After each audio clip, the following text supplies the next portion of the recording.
ہمارے چینل میں خوش آمدید۔ تو چلیے شروع کرتے ہیں آج کی کہانی۔ دوپہر کے سناٹے میں دھوپ اپنے شباب پر تھی، جیسے سورج زمین کو چھونے کو بےتاب ہو۔ پورا گھر خاموشی میں ڈوبا تھا۔ صحن کے بیچوں بیچ نیلے شفاف پانی سے لبریز سوئمنگ پول پر دھوپ سنہری دھاگوں کی مانند بکھری ہوئی تھی۔ پانی کی ہلکی سی لہریں روشنی کو پلٹ پلٹ کر واپس آسمان کی طرف پھینک رہی تھیں، اور ان لہروں کے ساتھ فبیہہ کا بے فکر سا کہکا بھی لہروں کی سطح پر بکھر رہا تھا۔ فبیہہ پانی میں تیرتی ہوئی مکمل سکون میں تھی۔ وہ ایک ہلکی سی مسکراہٹ کے ساتھ خود کو پانی کے حوالے کیے بیٹھی تھی۔ نہ کسی کا ڈر، نہ کوئی اندیشہ، صرف تنہائی اور آزادی کا بے مثال امتزاج۔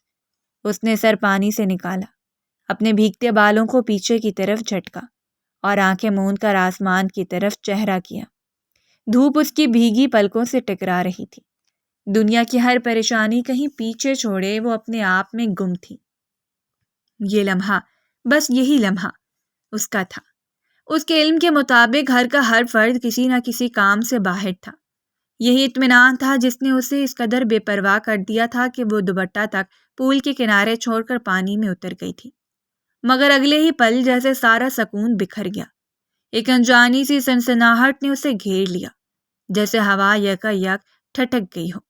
ایک عجیب سی تپش اس کے وجود کو چھونے لگی۔ اس نے آنکھیں کھولی۔ نہ جانے کیوں کسی کی نظروں کی تپش اپنے وجود پر محسوس ہوئی۔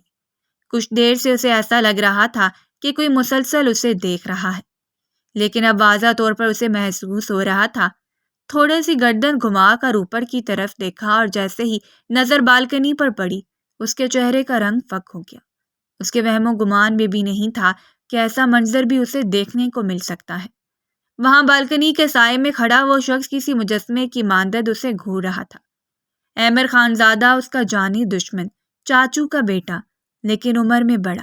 اس کی آنکھوں میں ایک ایسی شدت تھی جو لہروں کو بھی ساکت کر سکتی تھی۔ اس کی نظریں سیدھی فبیہہ کے وجود میں پیوست تھیں، جیسے وہ اس کے تن بدن کو چھلنی کر رہی ہوں۔ فبیہہ کی روح جیسے اس کی نگاہوں کے نیچے لرزنے لگی۔ ایک جرجری سی اس کے جسم میں دوڑ گئی۔ شرم، حیرت، خوف، سب کچھ ایک لمحے میں سوار ہو گیا۔ وہ فوراً پانی سے نکلی، لرزتے ہاتھوں سے دوپٹہ اٹھایا اور جلدی سے اپنے گرد لپیٹ لیا۔ قدموں میں بے ربطی تھی، مگر اس نے تیزی سے چلنا شروع کر دیا۔ وہ فوراً غائب ہو جانا چاہتی تھی، محض ایک یہی کزن تھا جسے ہر بات پر اس سے اختلاف ہوتا تھا۔ وہ جتنا ہو سکتا تھا اس سے دوری اختیار رکھتی تھی، لیکن کہتے ہیں نا، جس چیز سے آپ زیادہ بھاگو وہی چیز آپ کا پیچھا کرتی ہے۔ ہر قدم کے ساتھ اس کا دل تیزی سے دھڑک رہا تھا۔ سب توڑ گئے تھے، یہ کہاں سے رہ گیا؟ وہ زیر لب بڑبڑائی، آواز میں بکھلاہٹ اور جھنجھلاہٹ کا امتزاج تھا۔ اب پتہ نہیں کیا کوہرام برپا کرے گا۔ الہی خیر۔ اس کے ذہن میں یکے بعد دیگرے اندیشے پنپنے لگے۔ وہ جانتی تھی احمد سخت مزاج ہے اور کوئی نہ کوئی کوہرام ضرور برپا کرے گا۔ یہی چیز اس کا خون خشک کر رہی تھی۔ وہ کمرے میں آ گئی تھی اور سیدھا کپڑے لے کر واش روم گئی تھی، اس بات سے بے خبر کہ اس کے نکلتے کوئی اور بھی تھا جو اپنے کمرے سے نکل کر اس کے کمرے کی طرف بڑھا تھا۔ کپڑے بدلنے کے بعد جیسے وہ واش روم سے باہر نکلی، بالوں سے پانی کے قطرے ابھی تک گردن پر لرز رہے تھے۔ سیاہ شلوار قمیض کے اوپر ہلکا سا دوپٹہ شانوں پر ڈالا ہوا تھا۔ قدم جیسے کمرے کے درمیان میں پڑا، اس کی نگاہ سامنے بیڈ کے پاس رکھی کرسی پر بیٹھے وجود پر جا ٹھہری۔ احمر ایک لمحے کو وہ اپنی جگہ ساکت ہو گئی۔ اوپر کا سانس اوپر اور نیچے کا نیچے رہ گیا۔ دل کی دھڑکن جیسے یک دم تیز ہو گئی۔ وہ پلکیں جھپکنا بھی بھول گئی۔ آنکھوں میں حیرت اور بکھلاہٹ کا سمندر امڈ آیا۔ ابھی وہ کچھ کہنے کو لب ہلا ہی پائی تھی کہ احمر اپنی جگہ سے اٹھا۔ اس کی آنکھوں میں وہی غصے کی چنگاریاں دہک رہی تھیں جو بالکنی میں تھی۔ لمبے قدموں سے وہ فبیہہ کی طرف بڑھا اور ایک جھٹکے سے اس کا بازو تھام کر اسے دیوار سے لگا دیا۔ دیوار کی ٹھنڈک نے اس کے وجود کو جھنجھوڑ کر رکھ دیا تھا۔ شرم آنی چاہیے تمہیں، احمر کا لہجہ دہکتا ہوا انگارا تھا۔ آواز کمرے کی دیواروں سے ٹکرا کر واپس پلٹ رہی تھی۔ معلوم نہیں ہے کیا تمہیں اس گھر میں کتنے مرد ملازم ہیں؟ ان سب کے باوجود تم اتنی لاپرواہی سے سوئمنگ کر رہی تھی۔ اگر اتنا ہی شوق تھا تو کسی لیڈی سوئمنگ پول چلی جاتی، گھر کے اندر تماشا لگانے کی کیا ضرورت تھی؟ فبیہا نے نظریں نیچی کر لی۔ اس کا دل تیزی سے دھڑکنے لگا۔ اس کے بازو پر احمد کی گرفت سخت تھی اور آنکھوں میں غضب برسا رہا تھا۔ ویسے گھر کے اندر شاور کم پڑ گیا ہے جو تم پول میں جا گھسی؟ وہ دھاڑا۔ کیا تمہیں معلوم نہیں؟ یہ سوئمنگ پول داجی نے خصوصاً لڑکوں کے لیے بنوایا تھا اور لڑکیوں کو سختی سے تاکید کی تھی کہ سب اس سے دور رہیں۔ فبیہا نے بامشکل ہمت مجتمع کی اور دھیمی مگر کپکپاتی آواز میں بولی، گھر میں کوئی نہیں تھا اس لیے گئی تھی، ملازم بھی باہر تھے اور دروازے کا گارڈ۔ احمر کی آواز میں اتنی شدت تھی کہ فبیہا کا دل لرز گیا۔ وہ تیزی سے بولی، کیا ہو گیا آپ کو؟ وہ تو بابا کی عمر کے ہیں۔ احمر کا چہرہ لمحے بھر کو مزید سخت ہو گیا، آنکھوں کی سرخی بڑھ گئی۔ بابا کی عمر سے پہلے وہ ایک مرد ہیں فبیہا۔ اس کے لہجے میں تلخی اور سختی کا امتزاج تھا۔ اور تم یہ بات کبھی مت بھولو، ایک عورت کی عزت بہت نازک ہوتی ہے، اگر 1 انچ بھی اس پر آئی تو سب کچھ برباد ہو جاتا ہے، اس بات کو کبھی مت بھولا کرو۔ فبیہا کی آنکھوں میں نمی تیرنے لگی، مگر احمر کی نگاہیں سرد اور بے رحم تھی۔ اس کی گرفت میں جکڑی وہ بے بس سی لگ رہی تھی۔ تمہاری یہ بے فکری، یہ آزادی میرے گھر میں نہیں چلے گی۔ یہ کراچی کا کلب نہیں، یہ وہ گھر ہے جہاں میری مرضی سے سانس لی جاتی ہے، سمجھیں آپ؟ فبیہا نے نظریں اٹھا کر دیکھا۔ چہرے پر شرمندگی اور آنکھوں میں چپسی تھی، لبوں پر کوئی جواب نہیں تھا، بس دل میں ایک ارتعاش، ایک گہری تھکن سی اتر چکی تھی۔ احمر کی گرفت آہستہ سے ڈھیلی ہوئی، مگر اس کی نگاہوں کی سختی اب بھی ویسی ہی تھی جیسے وہ دیوار میں سوراخ کر دیں گی۔ وہ خاموشی سے پیچھے ہٹا، مگر اس کے الفاظ ہوا میں تیرتے رہے۔ یہ آخری بار تھا، آئندہ ایسی جرت کی تو انجام کی ذمہ داری تمہاری ہوگی۔ وہ مزید کچھ کہتا اس سے پہلے ہی وہ بھڑک اٹھی تھی۔ ہاں، اسے معلوم تھا کہ غلطی ہوئی ہے، اس کی بات بالکل درست ہے، وہ باپ کی عمر سے پہلے ایک مرد ہے، لیکن اس کا انداز گفتگو اس کو آگ لگا چکا تھا۔ وہ یکدم گھر آئی تھی۔ بہت کہہ لیا آپ نے، اس نے سرد لہجے میں کہا، اور بہت سن لیا میں نے۔ احمر کی آنکھیں سکڑ گئی، مگر وہ خاموش رہا۔ آپ نہ میرے باپ ہیں، نہ میرے سگے بھائی۔ فبیہا کی آواز اب بلند ہو گئی تھی۔ تو آپ کو کوئی حق نہیں کہ مجھ پر دھونس جمانے آئیں۔ آپ صرف میرے چاچو کے بیٹے ہیں اور کچھ نہیں۔ کمرے کی ہوا جیسے ٹھہر گئی۔ احمر کے چہرے پر ایک لمحے کو حیرت ابھری، جیسے کسی نے اسے تھپڑ مارا ہو، مگر فبیہا رکی نہیں۔ آپ کون ہوتے ہیں مجھے بتانے والے کہ میں کہاں جاؤں، کیسے رہوں؟ میری زندگی ہے، میری مرضی۔ اگر میرے ماں باپ کو کوئی اعتراض نہیں تو آپ بھی کچھ نہیں کہتے۔ احمر کا رنگ جیسے زرد ہونے لگا۔ وہ لب کھولنے ہی والا تھا کہ فبیہا نے انگلی اٹھا کر اسے روک دیا۔ اور سنیں، اس کی آواز میں طنز کا کرواہٹ بڑا زہر تھا، آئندہ میرے کمرے میں اجازت کے بغیر مت آنا۔ کم سے کم اتنے مینرز تو ہونے چاہیے آپ میں کہ کسی لڑکی کے پرائیویٹ سپیس کا خیال کر سکیں۔ احمر کی آنکھوں میں اب طوفان بھرنے لگا تھا، مگر اس بار وہ پلٹا نہیں، کوئی دھاڑ نہیں، کوئی لفظ نہیں۔ فبیہا کا ہر لفظ اس کے غرور پر تازے آنے کی طرح برسا تھا۔ وہ صرف ایک لمحے کے لیے اس کی آنکھوں میں جھانکا، ایک ایسی نگاہ جو نہ خالص غصہ تھی نہ مکمل شکست، بس ایک کرب تھا، ایک احساس جو ساکت آنکھوں سے بہہ نکلا تھا، لیکن یہ بے عزتی اسے اندر تک محسوس ہوئی تھی۔ احمر نے آہستگی سے چہرہ موڑا اور ایک قدم پیچھے ہٹا۔ وہ دروازے کی طرف بڑھا، مگر جاتے جاتے پلٹ کر ایک آخری نظر اس پر ڈالی۔ اس نظر میں ایک عجیب خاموشی تھی، جیسے وہ کہہ رہا ہو، یاد رکھنا تم نے مجھے کیا کہا ہے۔ اور پھر دروازہ کھلا اور وہ باہر نکل گیا۔ کمرے میں اب صرف سانسوں کی گونج تھی اور دیوار سے ٹیک لگائے فبیہا کی وہ تھکی تھکی خاموشی، جو شاید اس کی جیت تھی یا شاید ایک جنگ کی شروعات تھی۔ وہ واقعی کچھ نہ کہتی، اس کی ڈانٹ خاموشی سے برداشت کر لیتی، مگر جس انداز میں اس نے اس کو باتیں سنائی تھی وہ انداز اسے بہت برا لگا تھا، اسی لیے وہ چاہ کر بھی چپ نہیں رہ پائی تھی۔ ڈائننگ ٹیبل پر خوشبوؤں کی ایک تہہ سی چھائی ہوئی تھی، گرم گرم بریانی کے دیگچے سے بھاپ اٹھ رہی تھی، سالن کی خوشبو میں ہلکی ہلکی سبز مرچوں کی تیزی گھلی ہوئی تھی، لمبا سا میز خوبصورتی سے سجا تھا۔ نازنین بیگم سر پر دوپٹہ جمائے سب کو کھانا نکال رہی تھیں۔ دادا جان اپنے مخصوص انداز میں نمک کم ہونے کی شکایت کر رہے تھے، جبکہ باقی سب مزے سے کھانے میں مصروف تھے۔ فبیہا خاموشی سے اپنی پلیٹ میں چاول نکال کر بیٹھ چکی تھی۔ وہ سر جھکائے بس کھانے پر دھیان دینے کی کوشش کر رہی تھی، مگر اس کے کان پوری طرح احمد کی موجودگی کے احساس سے چکنے تھے۔ وہ جانتی تھی ہمیشہ کی طرح کوئی نہ کوئی بات وہ اس کی ذات پر ضرور اٹھائے گا، اور اس بار بھی ایسا ہی ہوا تھا۔ احمد خانزادہ نے نرمی سے چمچ رکھا اور اپنے مخصوص روبدار انداز میں فبیہا کو دیکھ کر بولا، جاؤ جا کر مجھے روٹی بنا دو، مجھے چاول نہیں کھانے۔ کمرے میں جیسے ایک پل کو خاموشی چھا گئی۔ فبیہا نے چونک کر سر اٹھایا، آنکھیں حیرت سے پھیل گئی تھیں اور ماتھے پر بل نمودار ہوئے۔ Excuse me? اس کی آواز قدرے بلند اور زہر آلود تھی۔ یہ آپ مجھ سے کہہ رہے ہیں؟ وہ ایسی ہی تھی، اپنے سامنے نہ وہ پہلے کسی کی بات سنتی تھی اور نہ سننے کا ارادہ رکھتی تھی۔ احمد نے ٹھنڈے ٹھار لہجے میں ایک نظر سب پر ڈالی اور پھر اس کی طرف دیکھ کر گوا ہوا، جی ہاں، صرف آپ ہی کا نام ہے فبیہا، تو میں آپ ہی سے کہہ رہا ہوں، جا کر روٹی بنا دیں۔ فبیہا کی انگلیوں میں پکڑا ہوا چمچ جیسے ہاتھ سے پھسلنے کو تھا۔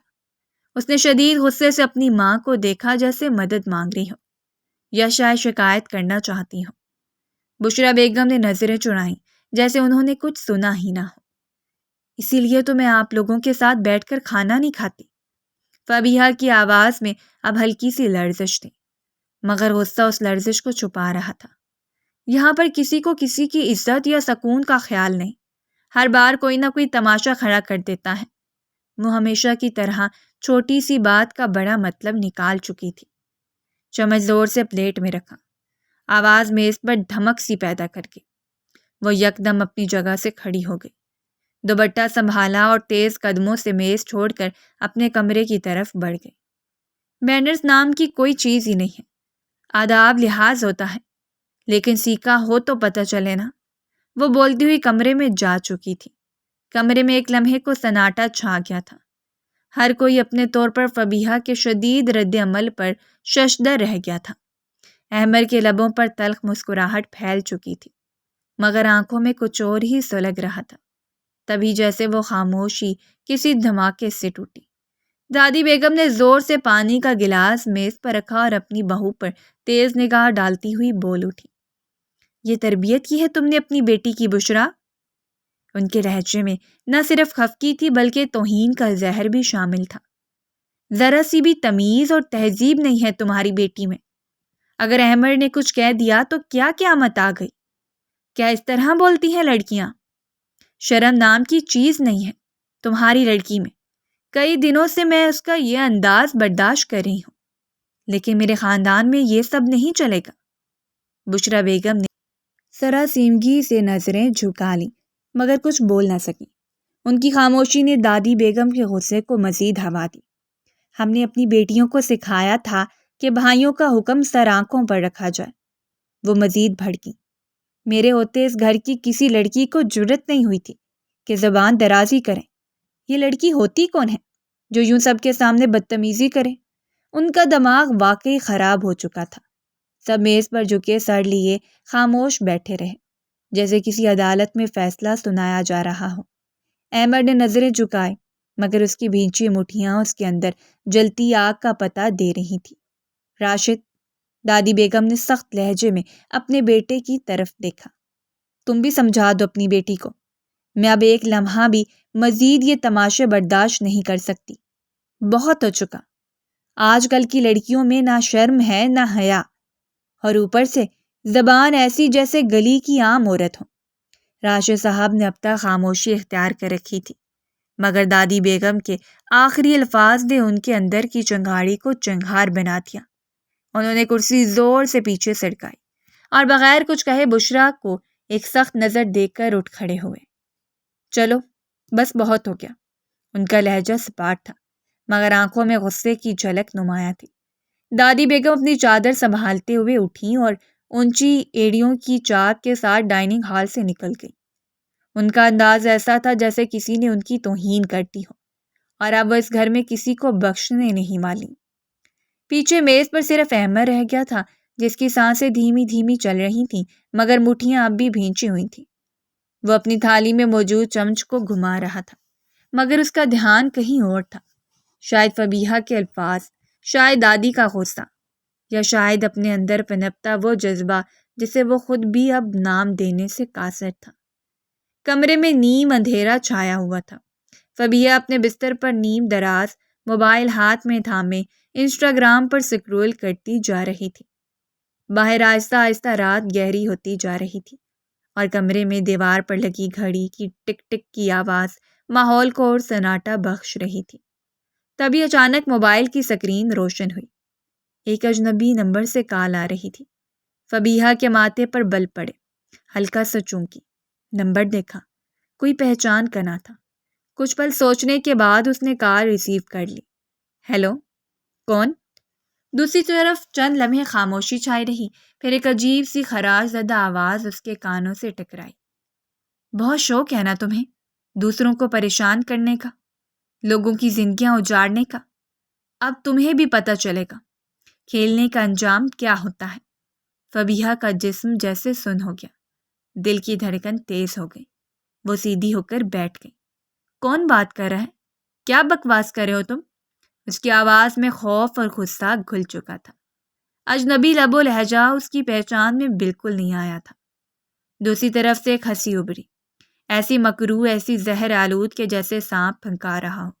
ارے ابھی تو تمہیں صرف سنایا ہے، ابھی دیکھنا بھی ہے۔ جاؤ جا کر واٹس ایپ چیک کرو، 2 تحفے بھیجے ہیں تمہارے لیے، اس کے بعد بات کریں گے۔ اور اگلے ہی لمحے کال کٹ گئی۔ فبیہا کے ہاتھ کپکپانے لگے تھے، خوف کے مارے اس کی جان نکل رہی تھی۔ اچانک سے انجان نمبر سے کال آنا اور اتنی واہیات بات، نہ جانے کیوں اسے خطرے کی علامت محسوس ہو رہی تھی۔ آج تک اس نے کبھی کسی کے ساتھ کچھ برا نہیں کیا تھا، نہ کبھی کسی کے ساتھ تعلقات رکھے تھے۔ پھر یہ شخص کون تھا اور کس نوعیت کی بات کر رہا تھا؟ اسے کچھ سمجھ نہیں آیا تھا۔ فبیہا کے ہاتھ لرز رہے تھے، دل کی دھڑکن بے ترتیب ہو چکی تھی۔ اس نے جیسے ہی واٹس ایپ کھولا، اس کی آنکھوں کے سامنے اندھیرا چھا گیا۔ 2 ویڈیوز سکرین پر نمودار ہوئیں۔ وہ لرزتے ہاتھوں سے پہلی ویڈیو پر کلک کرتی ہے۔ چند لمحوں میں اس کا چہرہ زرد پڑ چکا تھا۔ یہ اس کی ویڈیوز تھیں مگر ایڈٹ کی ہوئی۔ کسی شیطان صفت نے اس کی معصوم حرکات کو توڑ مروڑ کر ایسی شکل دے دی تھی کہ دیکھنے والے کا ذہن فوراً گناہ کی جانب چلا جائے۔ نہیں، یہ میں نہیں ہوں، یہ جھوٹ ہے۔ اس کا سانس بھاری ہونے لگا، آنکھوں میں آنسو بھر آئے اور دل جیسے حلق میں آ ٹکا ہو۔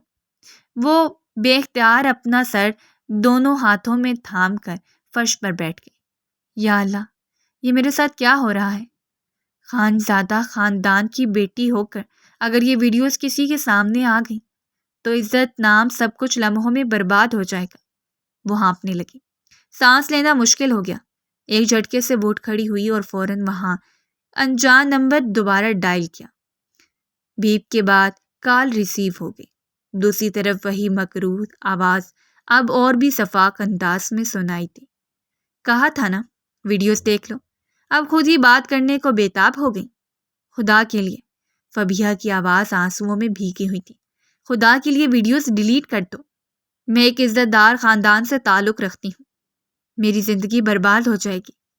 دوسری طرف سے ایک کہکا گونجا، اتنا مکروہ اور زہریلا کہ فبیہا کے رونگٹے کھڑے ہو گئے۔ سویٹ ہارٹ، اگر چاہتی ہو کہ میں تعاون کروں تو تمہیں بھی تعاون کرنا ہوگا۔ زندگی لین دین کا نام ہے، صرف تمہاری عزت نہیں، قیمتی میرے جذبات بھی کچھ کم نہیں۔ کیا چاہتے ہو تم؟ وہ چیخ پڑی۔ فی الحال کچھ نہیں، ابھی میں تھک چکا ہوں، سونے جا رہا ہوں، تم سے کل بات کریں گے، آرام سے۔ یہ کہہ کر کال یکدم کاٹ دی گئی۔ نہیں نہیں، رکو۔ وہ بے چینی سے دوبارہ نمبر ملانے لگی مگر اس بار فون بجتا رہا، کوئی جواب نہ آیا۔ بار بار کال کی، ہر بار ناکامی۔ فبیہا مکمل ٹوٹ چکی تھی۔ وہ زمین پر بیٹھ کر رو پڑی۔ اس کی سسکیاں کمرے کی دیواروں سے ٹکرا کر واپس پلٹ رہی تھی۔ وہ بے بسی کی تصویر بنی، صرف ایک سوال کے گرد گھوم رہی تھی۔ میری عزت، میری زندگی اب کیا بچے گا؟ کمرے میں نیم اندھیرا تھا، صرف کھڑکی سے چھن چھن کر آتی روشنی دیواروں پر مدھم سا عکس بکھیر رہی تھی۔ فبیہا بیڈ پر سمٹی ہوئی حواس باختہ سی فرش پر نظریں جمائے بیٹھی تھی۔ آنکھوں کے گرد سیاہ حلقے ابھرتے جا رہے تھے۔ چہرے پر پریشانی کی وہ لکیریں تھیں جو اندر کے طوفان کو گواہی دے رہی تھیں۔ موبائل ابھی بھی اس کے تکیے کے نیچے دبا تھا، جیسے وہ چاہتی ہو کہ وہ نہ ہو، یا جو کچھ اس میں ہے وہ ایک خواب ہو اور صبح ہوتے ہی مٹ جائے۔ اچانک دروازہ ایک جھٹکے سے کھلا۔ وہ چونک گئی، نظریں دروازے کی طرف اٹھی۔ بشرا بیگم اندر داخل ہوئی، چہرے پر سختی، آنکھوں میں غصہ اور لبوں پر جملوں کا طوفان۔ فبیہا نے تیزی سے موبائل تکیے کے نیچے اور دبایا، جیسے وہ کوئی جرم چھپا رہی ہو۔ تمہیں تو کسی چیز کی تمیز ہی نہیں ہے فبیہا۔ بشرا بیگم کی آواز کمرے کی خاموش فضا میں ہتھوڑے کی طرح گونجی۔ تم نے مجھے کہیں کا نہیں چھوڑا۔ کیا کیا ہے تم نے نیچے؟ فبیہا نے نظریں جھکا لی، سانس جیسے رکی ہوئی ہو۔ وہ بولی، کچھ نہیں، اپنی دادی کے سامنے زبان چلا رہی تھی۔ تمہاری اتنی ہمت کیسے ہوئی؟ کیا یہ سکھایا ہے میں نے تمہیں؟ بشرا بیگم کا غصہ بڑھتا جا رہا تھا، ان کا سینہ تیزی سے اٹھنے لگا۔ تمہیں کوئی لحاظ، کوئی مروت نہیں، تمہیں ذرا شرم نہیں آئی ان سب کے بیچ کھڑے ہو کر اس طرح بات کرتے ہوئے؟ سب میری تربیت پہ انگلی اٹھا رہے ہیں، صرف تمہاری وجہ سے۔ فبیہا نے لب بھینچ لیا، دل چاہا سب کو چیخ کر بتا دے، مگر ہمت نہیں ہو رہی تھی۔ ذہن میں وہی ویڈیوز، وہی آواز، وہی خوف گھوم رہا تھا۔ کیا جان بوجھ کر دادی کو نشانہ بنایا تم نے؟ وہ جو دن رات تمہارے لیے دعائیں کرتی ہے، تمہاری بھلائی چاہتی ہیں، تم ان کے سامنے زبان چلاؤ گے؟ فبیہا نے آنکھیں بند کر لیں، آنسو اندر ہی اندر سمٹے جا رہے تھے۔ میں نے نیچے سب کے سامنے سر جھکا لیا فبیہا، سب کے سامنے۔ احمد کیا سوچے گا؟ راشد صاحب خاموش تھے تو کیا تم نے سمجھا کہ تم صحیح ہو؟ نہیں، وہ صرف برداشت کر رہے تھے، تمہاری عزت کی خاطر۔ فبیہا خاموش بیٹھی رہی، اس کے لیے اب لفظ سننا، برداشت کرنا سب بے معنی ہو گیا۔ اس کا ذہن اس کمرے میں نہیں تھا، بلکہ اس موبائل کے اندر قید، وہ ویڈیوز اور وہ مکروہ آواز ہی اس کے اعصاب پر سوار تھی۔ مگر کچھ پوچھ رہی ہوں میں تم سے۔ بشرا بیگم نے قریب آ کر اس کا بازو تھامنا چاہا۔ فبیہا نے آہستہ سے خود کو پیچھے کیا اور لرزتی آواز میں بس اتنا کہا، اماں بس، ابھی کچھ نہیں بول سکتی۔ بشرا بیگم یکدم ساکت ہو گئی۔ انہوں نے اپنی بیٹی کے چہرے کو دیکھا۔ وہ غصے سے آئی تھیں، لیکن اس وقت فبیہا کا چہرہ ایسے تھا جیسے صدیوں کی تھکن لیے بیٹھا ہو۔ ان کے دل میں کچھ چبھ سا گیا، لیکن وہ خاموشی سے پلٹ گئیں، بغیر کچھ کہے۔ ایک لمحے کے لیے ان کا دل تڑپا تھا، نہ جانے اس کا چہرہ دیکھ کے انہیں کچھ غلط ہونے کا احساس ہوا تھا، ورنہ وہ ان کی ہر بات کا جواب دینے کی عادی تھی۔ لیکن آج وہ کچھ نہیں بولی تھی، اور یہ بات انہیں سکون لینے نہیں دے رہی تھی۔ رات کی سیاہی رفتہ رفتہ سفیدی میں ڈھلنے لگی تھی۔ آسمان پر ستارے مدھم پڑ چکے تھے، اور ایک کھنکی لیے ہوئے ہوا کمرے میں داخل ہو رہی تھی۔ اذان فجر کی مدھم آواز نے جیسے کمرے کی خاموشی فضا کو چیر دیا ہو۔ فبیہا کی آنکھ کھلی تو دل میں اب بھی بوچھل تھا، ذہن منتشر، وجود نڈھال، مگر جانے کہاں سے ایک ہمت ابھری، ایک لہر جو اسے بستر سے اٹھنے پر مجبور کر گئی۔ وضو کر کے جب وہ جائے نماز پر کھڑی ہوئی تو جسم تو موجود تھا، مگر روح گویا اللہ کے سامنے جھکی ہوئی تھی۔ نیت باندھتے ہوئے آنکھوں سے آنسو بہنے لگے۔ سجدے میں گئی تو دل کا سارا بوجھ جیسے وہاں انڈیل دیا۔ فجر کی نماز ادا کرنے کے بعد وہ دیر تک سجدے میں پڑی رہی، پھر بیٹھ کر اس نے آسمان کی طرف ہاتھ بلند کیے۔ لب کپ کپ آ رہے تھے، آواز گلے میں اٹک رہی تھی، مگر دل سے جو پکار نکلی وہ براہ راست بارگاہ الہی میں پہنچی۔ یا اللہ، یا رب العالمین، میں بہت گنہگار ہوں، بہت کمزور ہوں، مگر تیری رحمت بہت وسیع ہے مولا۔ میری فریاد سن لے، میرے آنسو دیکھ لے، میرے دل کی حالت جان لے۔ یا اللہ، میں ٹوٹ چکی ہوں، بکھر چکی ہوں، میری کوئی مدد کرنے والا نہیں، بس تو ہی ہے میرے مولا۔ آنکھوں سے بہتے آنسوؤں نے اس کے چہرے کو بھیگ دیا۔ ہاتھ کانپ رہے تھے، لب تھر تھرا رہے تھے۔ یا رب، میری عزت کا محافظ تو ہی ہے۔ جو طوفان میری طرف بڑھ رہا ہے وہ میرے بس سے باہر ہے۔ تو ہی بچا سکتا ہے۔ تو ہی چپکے سے وہ ویڈیوز مٹا دے، وہ گنہگار ہاتھ روک دے جو میری زندگی برباد کرنا چاہتے ہیں۔ اس کی آواز میں لرزش بڑھتی جا رہی تھی۔ دل سے نکلنے والا درد اس کے ہر لفظ میں ٹپک رہا تھا۔ یا اللہ، میں تیرے محبوب نبی کی امت ہوں۔ تو میرے گناہوں پر پردہ ڈال دے۔ میرے مولا، مجھے لوگوں کی نظروں سے نہیں، اپنے عذاب سے بچا۔ یا رب، وہ لوگ جو میری عزت اچھالنا چاہتے ہیں، تو ان کے دلوں میں خوف ڈال دے، انہیں ہدایت دے۔ یا اگر وہ باز نہ آئیں تو ان کے ہاتھوں کو باندھ دے۔ وہ روتے روتے تھک گئی تھی، لیکن دعا ختم ہونے کا نام نہیں لے رہی تھی۔ وہ ایک مظلوم سی فریاد بن چکی تھی جو اپنے رب کے سامنے ہاتھ پھیلائے کھڑی تھی۔ تو نے ہی موسیٰ کو فرعون سے بچایا، یوسف کو کنویں سے نکالا۔ مولا، مجھے بھی اس ظلم سے بچا لے۔ اگر آزمائش ہے تو صبر دے، اور اگر سزا ہے تو معاف کر دے، پر مجھے لوگوں کے سامنے رسوا مت کر۔ اس کا چہرہ بانسوؤں سے تر تھا۔ وہ پھر سجدے میں جا پڑی، رخسار زمین سے لگائے بس اتنا کہہ سکی، میرے اللہ، میرے لیے آسانی پیدا کر، مجھے نجات دے۔ یا رب، رحم کر، رحم کر، رحم کر۔ اور وہ وہیں سجدے میں لیٹے لیٹے زاروں کے تار روتی رہی، جیسے اس کے سارے لفظ، سارے جذبات صرف ایک ذات سن رہی ہو، اللہ۔ شام کی دھندلی روشنی میں حویلی کے لان میں خاموشی تھی۔ ٹوٹے ہوئے خیالات اور بکھری ہوئی امیدوں کے درمیان فبیہا قدم بہ قدم ٹہل رہی تھی، جیسے اس کا وجود ہوا میں تحلیل ہو رہا ہو۔ اس کا ذہن پریشانی سے بوجھل تھا، اس کا جسم تھکا ہارے ہوا، لیکن پھر بھی وہ آہستہ آہستہ چل رہی تھی، جیسے کوئی مقصد ہو جو اب تک اس کے دل میں چھپا تھا۔ پورے دن کی گہری خاموشی کے بعد وہ چند لمحے سکون سے گزارنا چاہتی تھی، مگر اس کے دل میں ایک چپچپاہٹ تھی جو اسے سکون سے جینے نہیں دے رہی تھی۔ چند لمحے بعد پورچ میں گاڑی کی آواز آئی تھی۔ جب اس نے گردن موڑ کر دیکھا تو سامنے احمر خانزادہ اپنی گاڑی پارک کر رہا تھا۔ وہ فوراً اس کی طرف بڑھ چکی تھی۔ لاکھ اختلاف صحیح، مگر اس معاملے میں سوائے اس کی ذات کے وہ کسی اور پر بھروسہ نہیں کر سکتی تھی۔ ہاں، اسے ڈر لگ رہا تھا کہ کہیں وہ بات کا بتنگڑ نہ بنا دے، لیکن ایک مان تھا، وہ گھر کی عورتوں کو ہمیشہ پروٹیکٹ کرتا تھا۔ ابھی بھی وہ اس کی مدد ضرور کرے گا۔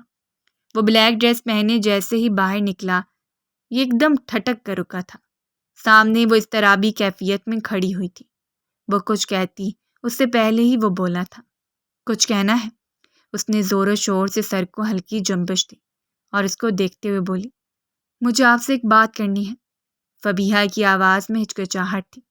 احمد نے ایک لمحہ اس پر نظر ڈالی، پھر سنجیدگی سے سوال کیا، کیا بات ہے؟ وہ تھوڑی دیر کے لیے خاموش ہو گئی۔ دل کی بے چینی میں الفاظ ایک دوسرے میں گھل گئے تھے، لیکن پھر بھی اس نے خود کو مضبوط کیا اور آہستہ سے کہا، پرسنل بات ہے، تنہائی میں کرنا چاہتی ہوں، لیکن آپ سے درخواست ہے کہ آپ یہ کسی کو نہیں بتائیں گے۔ اس کے الفاظ میں خاص سا درد تھا۔ وہ جانتی تھی اس کی بات کا اثر ہوگا۔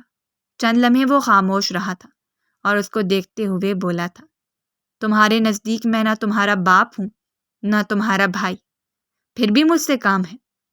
فبیہا کا دل ایک جھٹکے سے دھڑکا، لیکن وہ اپنی بات مکمل کرتے ہوئے بولی، اس وقت آپ کے خاندان کی عزت کا ہی معاملہ ہے، اور میں سوائے آپ کے کسی پر بھروسہ نہیں کر سکتی۔ وہ ہر لفظ پر زور دے رہی تھی۔ احمد حیرت سے اس کی طرف دیکھتے ہوئے بولا، کیا؟ فبیہا نے اپنی نظریں جھکا کر کہا، میں جانتی ہوں آپ مجھے کبھی اچھا نہیں سمجھیں گے، لیکن اس وقت آپ کی مدد کی ضرورت ہے۔ احمد نے اس کے چہرے پر ایک گہری نگاہ ڈالی، پھر ایک دم بولا، ٹھیک ہے، چائے لے کر میرے کمرے میں آؤ، اس بہانے ہم بات کر لیں گے۔ یہ کہہ کر اس نے قدم آگے بڑھا لیے، جبکہ پیچھے سے اس نے گہری سانس لی تھی۔ وہ شخص بنا اپنے کام سے بات کرتا ہی نہیں تھا۔ ہر وقت اپنے کام میں الجھانا اس کا پسندیدہ مشغلہ تھا، حالانکہ اس وقت وہ اتنی پریشان تھی کہ کسی بھی کام میں اس کا دل نہیں لگ رہا تھا، مگر اس آدمی سے بات کرنے کے لیے اسے چائے بنانی ہی تھی۔ دل مار کر وہ کچن کی طرف گئی تھی۔ چائے بنا کر وہ سیدھا اس کے کمرے کی طرف بڑھ چکی تھی تاکہ بات جلد سے جلد کسی سے شیئر کر سکے اور اپنی مشکل آسان کرے۔ کمرے میں نیم اندھیرا سا ماحول تھا، صرف ایک کونے میں لیمپ کی مدھم روشنی جل رہی تھی جو ایمر کے چہرے پر سایہ ڈال رہی تھی۔ وہ صوفے پر پھیلے ٹانگیں رکھے بیٹھا تھا، انگلیوں میں دبی سگریٹ کی سلگتی ہوئی روشنی اس کے چہرے کے تناؤ کو واضح کر رہی تھی۔ فبیہا دھک دھک کرتے دل کے ساتھ چائے کی ٹرے تھامے اندر داخل ہوئی۔ اس کی نگاہ ایمر پر پڑی۔ اس کے کمرے میں آتے ہی اس نے سگریٹ بجھا دی تھی۔ فبیہا خاموشی سے آگے بڑھی اور ٹرے میز پر رکھتے ہوئے آہستہ سے بولی، چائے لے آئی ہوں۔ ایمر نے ایک سرسری نظر اس پر ڈالی، پھر سنجیدہ لہجے میں بولا، کہو، کیا بات کرنی تھی؟ فبیہا کی پلکیں جھک گئیں، اس کا دل کسی انجانے خوف سے لرز رہا تھا۔ وہ صوفے کے کنارے پر بیٹھ گئی، ہاتھوں کی انگلیاں آپس میں الجھتی جا رہی تھیں۔ آنکھیں بھر آئیں اور پھر خاموشی کے پردے میں اس کی آواز ٹوٹ کر نکلی، ایمر، مجھے مدد چاہیے۔ وہ بولتے ہوئے رو دی، آواز میں کپکپاہٹ تھی، چہرے پر وحشت۔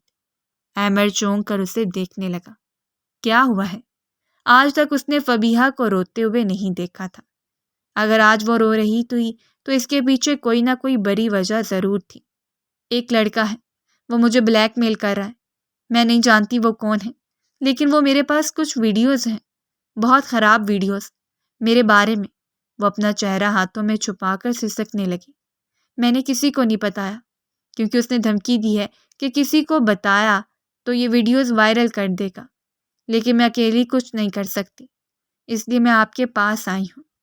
ایمر کا چہرہ لمحے بھر کے لیے سخت ہو گیا۔ وہ فوراً اپنی جگہ سے اٹھا، اس کے پاس آ کر کھڑا ہوا۔ اسی لیے کہتا تھا کہ اپنی حدود میں رہا کرو، لیکن تم سمجھتی کب ہو؟ اس کی آواز میں غصہ تھا، لیکن وہ ضبط کیے کھڑا رہا۔ لاؤ، دکھاؤ موبائل، کون ہے وہ؟ فبیہا کانپتے ہاتھوں سے موبائل نکال کر آگے کر دیتی ہے۔ ایمر موبائل لیتا ہے، جیسی ویڈیوز آن ہوتی ہیں وہ فوراً بند کر دیتا ہے اور منہ دوسری طرف موڑ لیتا ہے، چہرے پر غصے اور دکھ کی ملی جلی کیفیت۔ یہ گندگی؟ اس نے بہت مشکل سے خود کو کچھ کہنے سے روکا تھا، ایک نگاہ اس کے وجود پر ڈالی تھی اور پھر دھیمی آواز میں بولا تھا، لیکن تم فکر نہ کرو فبیہا، میں سنبھال لوں گا۔ ایمر پلیز، وہ روتے ہوئے بولی، امی بابا کی عزت پر آنچ نہیں آنی چاہیے، وہ یہ سب سن بھی نہیں پائیں گے، میں مر جاؤں گی اگر کچھ ہوا تو۔ ایمر نے اس کے شانے پر ہاتھ رکھا، کچھ نہیں ہوگا، تم میرے ہوتے ہوئے کیوں ڈر رہی ہو؟ تمہاری عزت میری عزت ہے اور میں کسی کو بھی تمہیں نقصان نہیں پہنچانے دوں گا۔ تم اب چپ کر جاؤ اور اپنے کمرے میں جاؤ، آرام کرو، باقی سب مجھ پر چھوڑ دو۔ فبیہا نے آنسو پونچھے، دل ابھی بھی دھڑک رہا تھا، لیکن آنکھوں میں ایک دھندلی سی امید چمکنے لگی تھی۔ وہ خاموشی سے اٹھ کر کمرے سے باہر چلے گی۔ وقت کی رفتار گزرتی جا رہی تھی، 2 دن اسی کشمکش میں بیت گئے تھے۔ رات کا وقت تھا، پوری حویلی میں خاموشی کا راج تھا۔ کلاک کی سوئیاں 10 بجا رہی تھیں، ہر طرف سناٹا تھا۔ فبیہا اپنے کمرے میں بیڈ پر بیٹھی تھی، آنکھوں میں ابھی بھی تھکن اور پریشانی کی جھلک باقی تھی۔ 2 دن سے وہ بس رب کے سہارے جی رہی تھی، کسی کو کچھ بتائے بغیر، بس وقت کاٹ رہی تھی۔ تبھی دروازے پر ہلکی سی دستک ہوئی، وہ چونک گئی، تیزی سے دروازے کی جانب بڑھی۔ دروازہ کھولا تو سامنے ایمر کھڑا تھا، چہرے پر سنجیدگی مگر نگاہوں میں نرمی تھی۔ تم جاگ رہی ہو؟ اس نے آہستگی سے پوچھا۔ فبیہا نے خاموشی سے سر ہلایا، تھکی تھکی سی نظروں سے اسے دیکھا۔ میں اندر آ سکتا ہوں؟ جی آئیے۔ وہ پیچھے ہٹ گئی اور وہ کمرے میں داخل ہو گیا۔ کمرے میں خاموشی چھا گئی۔ ایمر نے ایک نظر اس کے پسماردہ چہرے پر ڈالی اور پھر نرمی سے بولا، کیسی ہو اب؟ کچھ بہتر محسوس ہو رہا ہے؟ فبیہا نے ایک ہلکی سی سانس لی۔ جیسے جیسے وقت گزر رہا ہے، دل کی دھڑکنیں کچھ کم ہو رہی ہیں، مگر خوف ابھی بھی ویسا ہی ہے۔ ایمر نے کرسی کھینچ کر بیٹھتے ہوئے کہا، تو پھر سنو، تمہارے لیے خوشخبری ہے۔ فبیہا کی نگاہ یک دم چونک کر اس پر پڑی۔ کیا ہوا؟ ایمر کے لبوں پر ایک ہلکی سی مسکراہٹ نمودار ہوئی۔ میں نے اس بلیک میلر کو پکڑوا دیا ہے، سائبر کرائم یونٹ سے رابطہ کیا، ان کی مدد سے اس کا سراغ لگا لیا، وہ لڑکا پولیس کی حراست میں ہے۔ فبیہا کے چہرے پر جیسے حیرت کی لہر دوڑ گئی، لب کپ کپائے۔ سچ؟ ہاں، اور تمہاری وہ ایڈٹ کی ہوئی ویڈیوز بھی ڈیلیٹ کروا دی ہیں۔ اب تمہیں ڈرنے کی کوئی ضرورت نہیں۔ ایک لمحے کے لیے فبیہا کچھ بول نہ سکی، آنکھوں میں آنسو آ گئے اور وہ دھیرے سے بولی، احمر میں بتا نہیں سکتی آپ نے میری کتنی بڑی مشکل آسان کی ہے۔ میں 2 دن سے نہ کچھ کھا پائی ہوں، نہ سکون سے سو پائی ہوں، بس ایک خوف تھا جو دل میں بیٹھ گیا تھا۔ احمر نے نرمی سے اس کی طرف دیکھا، اسی لیے تو میں چاہ رہا تھا کہ یہ سب جلدی سے ختم ہو جائے۔ تمہاری حالت دیکھ کے میں خود پریشان تھا۔ فبیہا نے ایک سانس لی۔ آپ نے میرا بھرم رکھ لیا، شکریہ، دل سے شکریہ۔ احمر تھوڑا سا مسکرایا۔ اب شکریہ ادا کرنے کی بجائے چلو کچھ کھا لو، میں بھی بھوکا ہوں، تم بھی ہو، تو کیوں نہ ساتھ کھایا جائے۔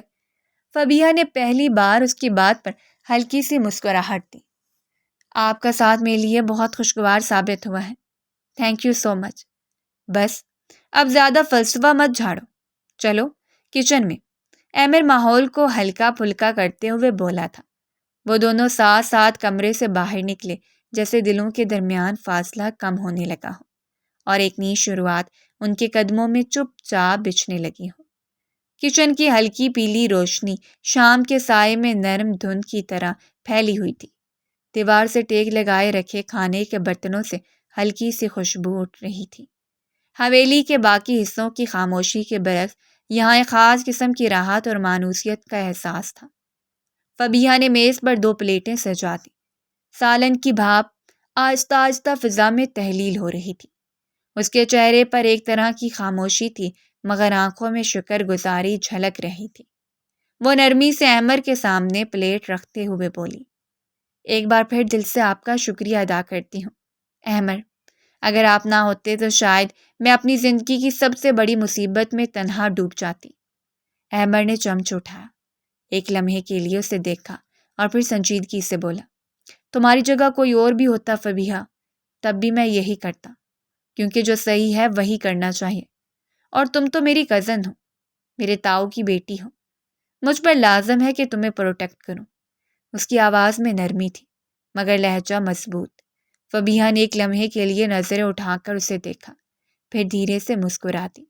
وہ مسکراہٹ بے اختیار تھی، جیسے دل کے اندر کہیں کچھ آہستہ سا ہلا ہو، کوئی بے نام سا احساس جو پہلی بار اس کے دل کی درد پر دستک دے رہا ہو۔ آپ نے جو کیا وہ میں کبھی بھول نہیں سکتی، اس نے آہستہ سے کہا، نگاہیں جھکی ہوئی تھیں، انگلیاں پلیٹ کے کنارے سے کھیل رہی تھیں۔ بس اب ان باتوں کو بھول جاؤ اور سکون سے کھاؤ، تم 2 دن سے بھوکی ہو اور تمہاری یہ حالت اچھی نہیں لگ رہی مجھے۔ فبیہا نے ہولے سے سر ہلایا اور چمچ ہاتھ میں لے لیا، مگر کھانے سے پہلے ایک نظر پھر احمر پر ڈالی۔